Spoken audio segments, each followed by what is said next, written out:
Okay, I'm going to go ahead and harvest a few tomatoes tonight. I wish I could go ahead and pick them all, but I know they'll just be a little bit sweeter tomorrow if I wait till then. So I'm going to get a couple for some pasta I've been making here recently. And this is what I'm really wanting to pick, are these great big beefsteak tomatoes, and they are just looking so yummy.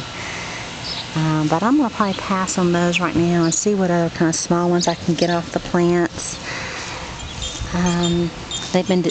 We have just been eating tomatoes almost every night, so really enjoying the tomatoes. See if I can get under here and get one of these. Hopefully they'll be okay. I haven't checked them out, but we'll see. It looks pretty good to me. Put them right here.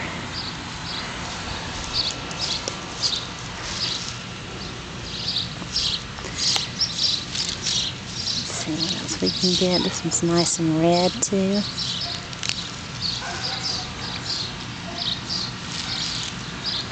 That one's still a little bit orange. I'm going to wait on him, and I'm going to put this one back on the netting so that it's not actually touching the ground. That's the only thing about putting the pole outside the boxes, is that sometimes these tomatoes are growing into the grass, but they seem to be doing okay. It seems to work okay.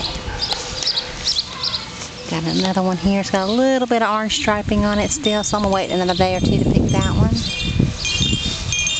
So I've got here. This one has got some cracking. I had a little bit of this with Better Boy tomatoes. That's what this is. But it's edible, and it still could probably use a little more ripening, but it's okay.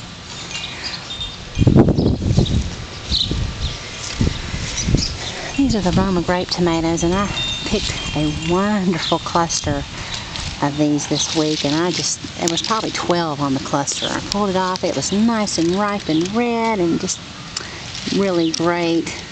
I'm going to go ahead and use some. This right here is what I found on these Roma grape tomatoes. You see this little insect. I don't know what it is.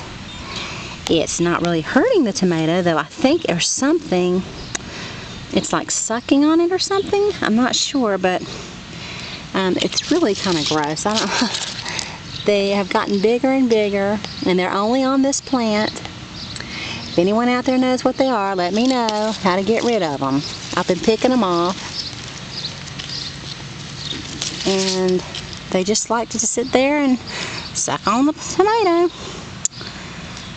They're not really eating it much, so I'm going to put something on here before they destroy this Roma grape tomato plant. I went ahead and topped it off because it's getting too big. It's growing higher than my stake, and I'm going on vacation soon, so I won't be able to take care of it. But wow, this tomato plant is just doing wonderfully.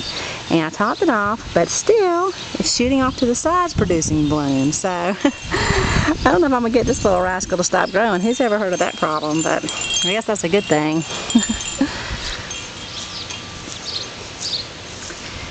think I have a few more over here.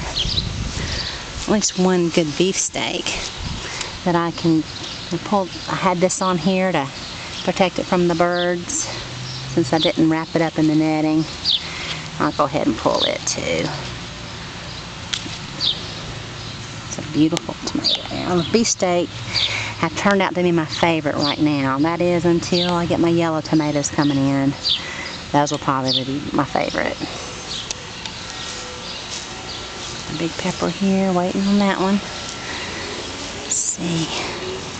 This one I checked a little while ago, and it's still a little bit yellow, so we'll let it ripen up a little bit more. And I have no idea when this corn is ready to harvest. So if anyone knows, I think there's something about the silks turning brown. So if anyone out there is an expert gardener, can let me know. If I need to go ahead and pick this and shuck it and eat it, I'd be glad to do so. And we'll have a little bit more harvesting tomorrow, or maybe later this week.